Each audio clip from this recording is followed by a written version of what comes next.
Russia's resurgence prompts NATO and its allies to embark on their largest military exercise since the Cold War. Meanwhile, UN Secretary General Ban Ki-moon visits a refugee housing center set up in Gabcikovo, Slovakia, and calls on countries to recognize that refugees are suffering very difficult hardship they can never bear by themselves. Nunez tells us why.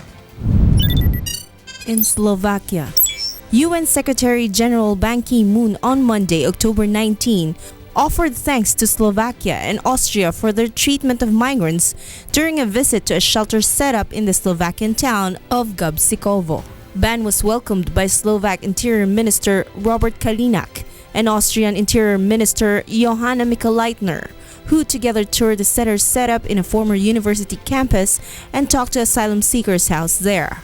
I know that each and every country has very serious political, economic, social challenges in accommodating these people. But at the same time, we should know that they are the people who are fleeing the war and persecutions and the very difficult hardship which they can never bear themselves.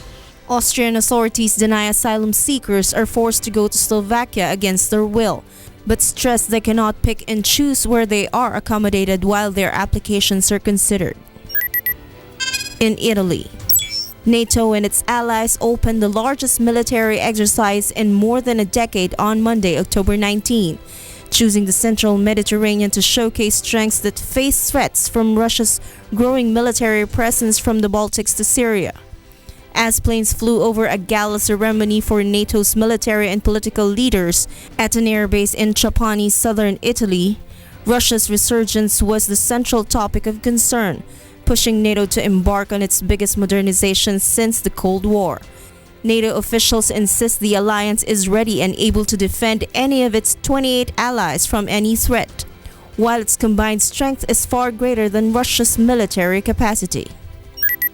In the United States, U.S. President Barack Obama on Monday, October 19, said a total of 81 companies including Alcoa Incorporated, General Electric Company, and Procter & Gamble have backed a U.S.-sponsored pledge supporting action to combat climate change. Earlier Monday, the White House announced 68 additional companies had signed the pledge, joining 13 earlier corporations to support what Obama says is a strong outcome for upcoming United Nations climate negotiations in Paris, and take steps to reduce their impact on the environment.